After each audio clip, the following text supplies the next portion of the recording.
बिस्मिल्लाहिर्रहमानिर्रहीम। आज का टॉपिक ऑफ डिस्कशन है कीमोथेराप्यूटिक ड्रग्स। कीमोथेराप्यूटिक ड्रग्स जो हमारा थर्ड ईयर की फार्मेसी या फिर सिक्स सेमेस्टर में आता है, ये काफ़ी लेंथी यूनिट है और इसमें 9 आगे चैप्टर्स होते हैं। इस वीडियो में मैं फर्स्ट चैप्टर जो है principles of anti microbial therapy वो कवर करने की कोशिश करूँगी पूरी। कीमोथेरेपी की पहले डेफिनेशन देख लेते हैं। जो सिंपल डेफिनेशन मोस्टली बुक्स में दी होती है ऑफिशियल बुक्स में, वो सिर्फ ये इतनी होती है कि it is the use of chemicals to inhibit और kill the microorganisms in the host body. मतलब जो माइक्रो ऑर्गेनिजम्स और पैथोजेंस जो डिजीज़ कॉज करते हैं उनको हम किल और इनहिबिट करने के लिए केमिकल्स का यूज़ करते हैं, तो ये कीमोथेरेपी होती है। इस डेफिनेशन में ऐड ऑन किया जाता है कि कीमोथेरेपेटिक के लिए हम जो केमिकल यूज़ करते हैं उनकी कंसनट्रेशन हम सिर्फ इतनी ही यूज़ करेंगे जो होस्ट के जो सेल हैं होस्ट की बॉडी टॉलरेट कर सके। इसका जो बेसिक प्रिंसिपल होता है कीमोथेरेपी का, उसमें फर्स्ट चीज़ आती है सेलेक्टिव टॉक्सिसिटी। मतलब ये टॉक्सिक तो होते हैं लेकिन होस्ट सेल्स के लिए नहीं, जस्ट माइक्रो ऑर्गेनिजम्स के लिए। और ये एडवांटेज लेते हैं biochemical difference between the host and micro organisms. मतलब जो बायोकेमिकली जो केमिकल कंपोजिशन में माइक्रो ऑर्गेनिजम्स और होस्ट का डिफरेंस आता है, उस चीज़ का एडवांटेज लेते हुए ये माइक्रो ऑर्गेनिज्म को टारगेट करते हैं। और रिलेटिव होती है सेलेक्टिव टॉक्सिसिटी, मतलब एब्सोल्यूट नहीं होती। ज़रूरी नहीं है कि उसने जस्ट माइक्रो ऑर्गेनिज्म को ही टारगेट करना है, वो होस्ट सेल को भी टारगेट कर सकता है। तो इसलिए हमें उसकी कंसनट्रेशन वो यूज़ करनी पड़ेगी जो कंसनट्रेशन होस्ट सेल टॉलरेट कर सके। उसे डैमेज तो हो लेकिन इतनी कंसनट्रेशन जो उसकी बेरेबल। Principle of anti microbial therapy में जो हमारे पास आगे 9 टॉपिक्स आते हैं, उन 9 टॉपिक्स को देख के डर नहीं जाना कि बहुत ज़्यादा हो गए। ये जो 9 टॉपिक्स में ना, जो फर्स्ट टॉपिक है ये सबसे ज़्यादा इंपॉर्टेंट है, ये वाला जो selection of anti microbial agent. क्योंकि एक थेरेपी आप अगर दे रहे हैं तो उसमें सबसे ज़्यादा इंपॉर्टेंट होता ही है कि एंटी माइक्रोबियल एजेंट कौन सी यूज़ करना है। और ये सबसे ज़्यादा लेंथी पार्ट है, 50% इसका काउंट करता है। उसके आगे ये बहुत छोटे छोटे से टॉपिक है जिनको एक बार ओवरव्यू कर लेना ज़रूरी होता है। आगे हम देखते हैं फर्स्ट टॉपिक जो है selection of anti microbial agent. Selection of anti microbial agent को जब हम करते हैं गो थ्रू, तो हम जो 6 पॉइंट्स अपने दिमाग में रखते हैं।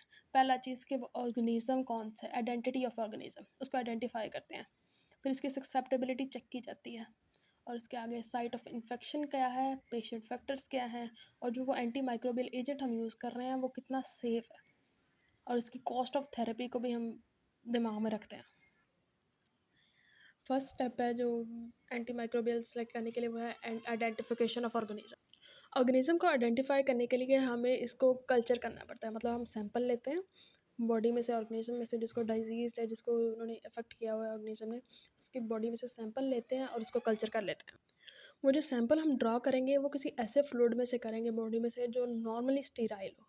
मतलब उसमें नेचुरल फ्लोरा या कोई ऐसे बैक्टीरिया वगैरह जो नॉर्मली प्रेजेंट होते हैं वो ना हो, जैसे ब्लड, यूरिन, प्लूरल फ्लूइड हो गया या फिर पेरिटोनियल फ्लूइड हो गया। ऐसे फ्लूइड्स जिसमें नॉर्मली कोई पैथो वो जो ऑर्गेनिज्म प्रेजेंट नहीं होते, वो ड्रा करेंगे सैंपल और उसका लेबॉर्ट्री में भेज देंगे आइडेंटिफिकेशन के लिए। लेबॉर्ट्री में डिफरेंट टेक्निक्स यूज़ होती हैं उसकी आइडेंटिफिकेशन के लिए। ये जो लेबॉर्ट्री टेक्निक्स है, जैसे डिटेक्शन ऑफ माइक्रोबियल एजेंट्स, पहले तो वो डिटेक्ट करते हैं, ये तो बहुत सिंपल होता है, जो ग्राम स्टैनिंग से भी हो जाता है। और इसका डीएनए और आरएनए का टेस्ट किया जाता है कि ये डीएनए है या आरएनए इसमें। और उसके बाद इसको डीएनए और आरएनए एक्सट्रैक्ट करने के बाद तो जो मशीन्स में हमारे पास डाटा स्टोर होता है, प्रीवियस डाटा, उससे मैच करके हम ये भी पता लगा सकते हैं कि ऑर्गेनिज्म है कौन सा। नेक्स्ट इज़ इन्फ्लामेटरी और host response.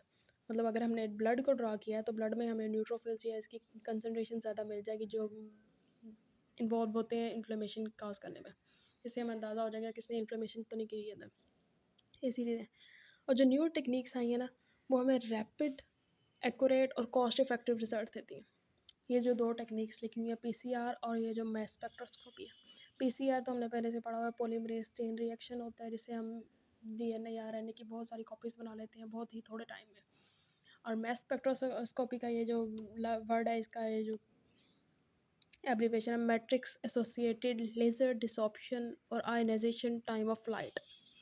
Matrix assisted laser desorption और ionization time of light. This is all you need to know about the identification of the organism. Next हमारा आता है एम्पिरिक एंटी माइक्रोबियल थेरेपी। ये हम हर पेशेंट में follow नहीं करते, इसलिए मैंने इसको 0 स्टेप दिया है। ये उन पेशेंट्स में फॉलो करते हैं जो क्रिटिकली इल हो। मतलब जो न्यूट्रोपेनिक पेशेंट हो, फॉर एग्जांपल, या मेनिंजाइटिस हो किसी को जिसमें न्यूट्रोफिल्स की कमी हो रही हो, या फिर मेनिंजेस की इन्फ्लेमेशन हो रही हो, तो उनके लिए हम इतने लंबे चौड़े लेबॉर्ट्री प्रोसीजर्स का वेट नहीं कर सकते। तो इसलिए हम एम्पिरिक एंटी माइक्रोबियल थेरेपी को फॉलो करते हैं। इसका जो स्टेप्स हम फॉलो करते हैं, फर्स्ट हम ब्लड सैंपल तो ड्रा कर लेते हैं, लेकिन हम उसके रिजल्ट्स का वेट नहीं करते। उसके लिए हम क्या करते हैं, क्विक एनालिसिस के लिए हम ग्राम स्टैनिंग कर लेते हैं। ग्राम स्टैनिंग हमें ये बता देती है कि माइक्रो ऑर्गेनिज्म प्रेजेंट है कि नहीं, इतना सब हमें पता चल जाता है, या थोड़ी सी इसकी मॉर्फोलॉजी पता चल जाती है कि राउंड है, बेसिल है, ग्राम पॉजिटिव है, ग्राम नेगेटिव है, इतनी सी चीज़ काफ़ी हेल्प कर देती है। लेकिन ये कोई हमें रिजल्ट नहीं देती। रिजल्ट तो हमें ब्लड के जो एनालिसिस से मिलेगा उसी पे करना पड़ता है बेस। सिलेक्शन ऑफ जब ड्रग हम करते हैं तो उसमें हमें 4 पॉइंट्स जो सामने रखने पड़ते हैं। पहला पॉइंट तो ये है कि साइट ऑफ इन्फेक्शन का है क्या है। Second, local susceptibility data check करते हैं, वो हमें हेल्प कर देता है। Third is patient history. Patient history मतलब उसकी एज क्या है, इम्यून सिस्टम कैसा काम करता है, कोई प्रीवियसली उसे 90 डेज़ में कोई इन्फेक्शन तो नहीं हुई, उसने कोई एंटी माइक्रोबियल थेरेपी यूज़ तो नहीं की। और नेक्स्ट इज ट्रैवल हिस्ट्री। तो ट्रैवल हिस्ट्री से हमें पता चल जाता है कि जिन जिन जगहों को उसने विजिट किया, अगर वहाँ पे कोई इन्फेक्शन या कोई डिजीज़ इस पर प्रिवेल कर रही है तो फिर वो मोस्ट प्रोबेबली वही हो सकती है, इसलिए ट्रैवल हिस्ट्री भी चेक कर ली जाती है। मोस्टली जो सिलेक्शन ऑफ ड्रग होती है एम्पिरिक एंटीमाइक्रोबियल थेरेपी में, वो ब्रॉड स्पेक्ट्रम थेरेपी होती है। इससे ये होता है कि आपको अगर नहीं पता तो आप ब्रॉड स्पेक्ट्रम थेरेपी यूज़ करो ताकि डिफरेंट ऑर्गेनिजम्स को वो टारगेट करे। और अगर पता हो ऑर्गेनिजम नोन है लेकिन फिर भी पोली माइक्रोबियल जो इन्फेक्शन हो, तो फिर उसमें भी हम ब्रॉड स्पेक्ट्रम यूज़ करते हैं। जो फोर्थ पॉइंट हम एम्पिरिक एंटी माइक्रोबियल थेरेपी के लिए वो जो ड्रग सेलेक्ट करने के लिए दिमाग में रखते हैं, वो है non association of organism to the clinical setting. मतलब जो ऑर्गेनिज्म हमें मिला है, जिसका हमने थोड़ा सा अंदाज़ा लगाया ग्राम स्टैनिंग से, उसको हम क्लिनिकल सेटिंग से जो हमें जो मिलते हैं पॉइंट्स, उससे मैचअप करते हैं। जैसे एग्जांपल है, हमें ग्राम पॉजिटिव कोकाई मिले हैं स्पाइनल फ्लूइड में, तो अगर तो वो 40 साल के किसी इंसान में मिलेंगे, 40 ईयर ओल्ड में, तो वो मोस्ट प्रोबेबली स्ट्रेप्टोकोकस निमोनी होगा।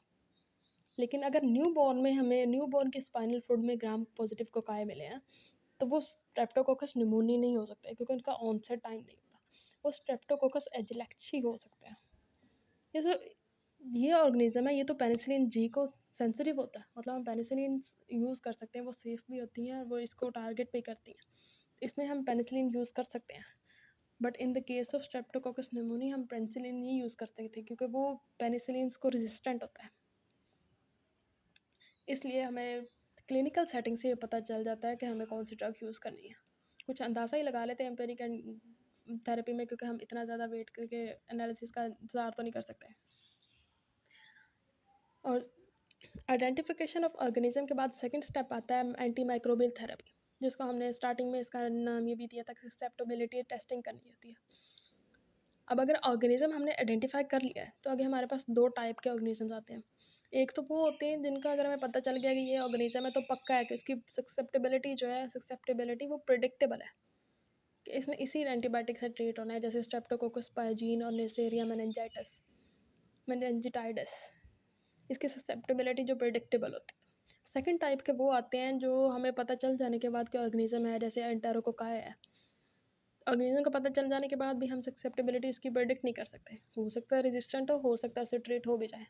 तो इसके लिए हमें ससेप्टेबिलिटी टेस्टिंग करनी पड़ती है। और ससेप्टेबिलिटी टेस्टिंग के लिए जो बेसिक है, वो आपको ये डिफरेंस समझना ज़रूरी है कि बैक्टीरियोस्टेटिक क्या होता है और बैक्टीरियोसाइडल क्या होता है। ये समझ में आ गया तो वो भी बहुत ईजी है, आराम से समझ में आ जाएगा। अब बैक्टीरियोस्टेटिक और बैक्टीरियोसाइडल। बैक्टीरियोस्टेटिक वो ड्रग्स होती हैं, bacteriostatic drugs were thought to arrest the growth and application of bacteria. बहुत से लोग कंसिडर करते हैं कि बस डेफिनेशन इतनी है कि वो बैक्टीरिया की ग्रोथ को और रेप्लिकेशन को रोक देती है, जो बैक्टीरियोस्टेटिक ड्रग होती है।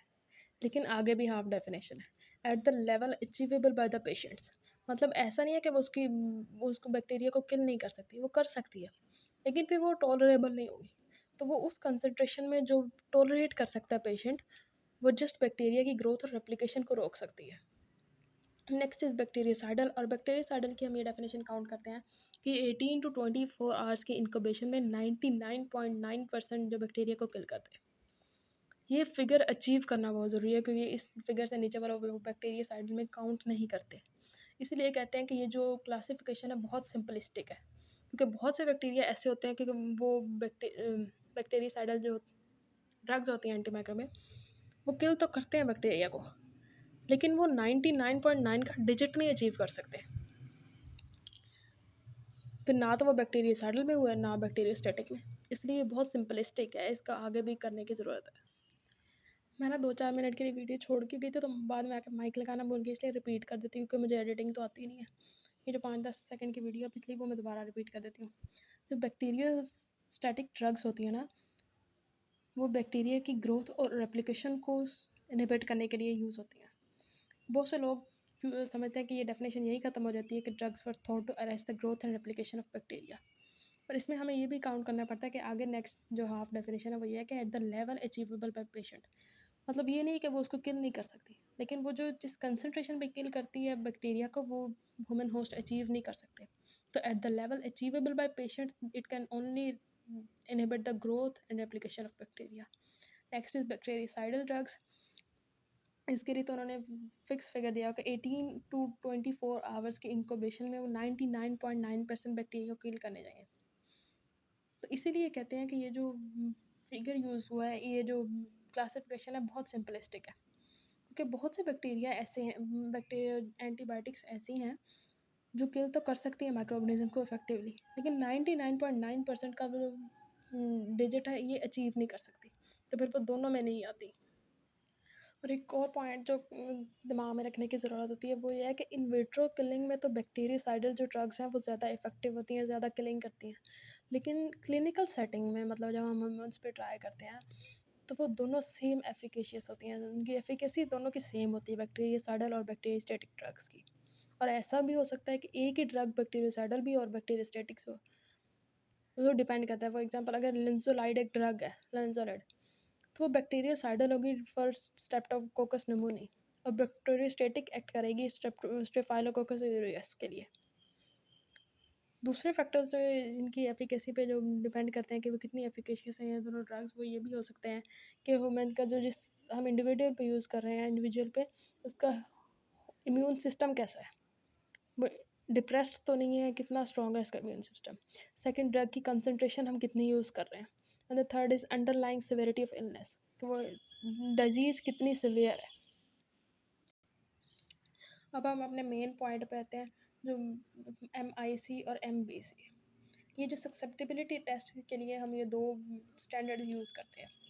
MIC होता है मिनिमम इनहिबिटरी कंसनट्रेशन, और MBC is the minimum bactericidal concentration. Minimum inhibitory concentration हमारी जो एंटी माइक्रोबियल जो एजेंट यूज़ कर रहे हैं उसकी वो जो मिनिमम कंसनट्रेशन जो 24 आवर्स के इंक्यूबेशन में बैक्टीरिया की विजिबल ग्रोथ को रोक दे। वो जो ग्रोथ हमें नेकेड आई से नज़र आ रही है, जो विजिबल ग्रोथ है उसे रोक दे, उस कंसनट्रेशन को हम कहते हैं मिनिमम इनहिबिटरी कंसनट्रेशन। और वो लोएस्ट कंसनट्रेशन जो 24 आवर्स के इंक्यूबेशन में 99.9% जो बैक्टीरिया को किल कर दे, उसे कहते हैं मिनिमम बैक्टीरियासाइडल कंसनट्रेशन। ये डेफिनेशन से समझ नहीं आया, नेक्स्ट एक्सपेरिमेंट देखते हैं, उससे बहुत आसानी से समझ आ जाएगा। नॉर्मली जो हम लेबॉर्ट्री में टेक्निक यूज़ करते हैं वो MIC का स्टैंडर्ड यूज़ करते हैं, क्योंकि ये एक्यूरेट होता है और इसके लिए टाइम कम लगता है। ये एक्सपेरिमेंट से आपको पता चल जाएगा इसके लिए टाइम कम क्यों लगता है। हम बैक्टीरियासाइडल जिसकी एक्यूरेसी भी कम होती है और टाइम बहुत ज़्यादा लगता है, इसलिए नॉर्मली ये यूज़ नहीं किया जाता। ये एक्सपेरिमेंट है, इस एक्सपेरिमेंट से हम किसी भी एंटीबायोटिक की मिनिमम इनहिबिटरी कंसनट्रेशन और मिनिमम बैक्टीरियासाइडल कंसनट्रेशन फाइंड कर सकते हैं। वो कैसे करते हैं, हम पहले 8 टेस्ट ट्यूब्स ले लेते हैं, और 8 टेस्ट ट्यूब्स में जो लिखे हुए यूनिट्स 0.5, 1, 2, ये इसमें एंटीबायोटिक ऐड करते हैं, जो एंटी माइक्रोबियल एजेंट ऐड करते हैं, ये उसके यूनिट्स हैं। ये 8 टेस्ट ट्यूब्स में हमने एंटी माइक्रोबियल एजेंट्स ले लिए हैं। सबसे कम एंटी माइक्रोबियल एजेंट इस टेस्ट ट्यूब में आएगा और सबसे ज़्यादा इसमें आएगा। और फिर हर टेस्ट ट्यूब में हमने जो ऑर्गेनिज्म हमने किया है विदड्रॉ, जो सेपरेट किया है, उस ऑर्गेनिज्म को हर टेस्ट ट्यूब में डाल देंगे। हर टेस्ट ट्यूब में ऑर्गेनिज्म को डालने के बाद हम 24 आवर्स ऑफ इंक्यूबेशन करेंगे और फिर रिजल्ट्स देखेंगे। ये हैं उसके रिजल्ट्स इंक्यूबेशन के बाद। ये रिजल्ट्स देखने के लिए हमें किसी टाइप के माइक्रोस्कोप वगैरह की ज़रूरत नहीं पड़ेगी मेरा ख्याल है, क्योंकि हमने विजिबल जो ग्रोथ है वो इनहिबिटरी कंसनट्रेशन का हमने टेस्ट करना है, तो उसकी जो विजिबल ग्रोथ को देखने के लिए तो हमारी नेकेड आई काफ़ी होती है। ये जो रिज़ल्ट हमें दिख रहा है इसमें फर्स्ट 2 टेस्ट ट्यूब में तो विजिबल ग्रोथ हो रही है बैक्टीरिया की। सैंपल तो हमने सब एंटीबायोटिक्स की कंसंट्रेशन में डाला था, लेकिन ग्रो सिर्फ इन दोनों में किया है, सब में ग्रो नहीं किया।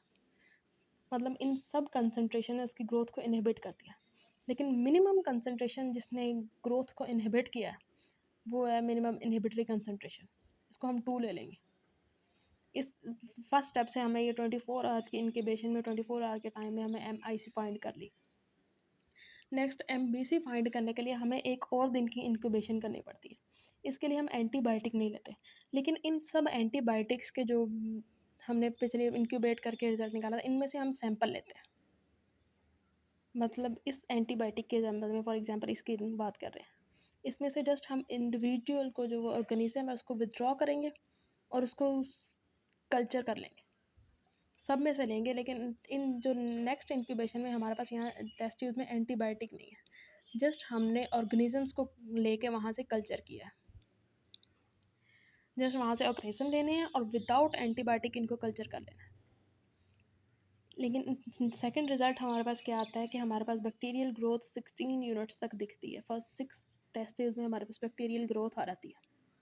इसकी वजह क्या है? इसकी वजह ये है कि पिछले में जब हमने सबसे ऑर्गेनिज्म विदड्रॉ किए थे, तो हमें तो लगा था कि विजिबल ग्रोथ नहीं है, तो फिर हम बता नहीं सकते किसमें वो बैक्टीरिया ज़िंदा है, किसमें मर गया। लेकिन नेक्स्ट जब हम विदाउट एंटीबायोटिक कल्चर करते हैं, तो वो जब ग्रो कर जाएगा तो पता चल जाएगा कि 32 और 64 में ग्रो ही नहीं किया, क्योंकि वो तो बिल्कुल ही बेचारा मर गया था। फर्स्ट 6 टेस्ट ट्यूब में वो ज़िंदा तो था, लेकिन ग्रो नहीं किया। फर्स्ट 6 ने सिर्फ ग्रोथ को इनहिबिट किया और लास्ट 2 ने उसको वैसे ही किल कर दिया था। तो इसलिए वो जो दोनों किल कर सकती हैं ये कंसंट्रेशन, लेकिन जो मिनिमम कंसंट्रेशन उस पैथोजन को, बैक्टीरिया को किल करने के लिए चाहिए थी, उसको मिनिमम बैक्टीरियासाइडल कंसंट्रेशन हम कंसिडर कर लेंगे।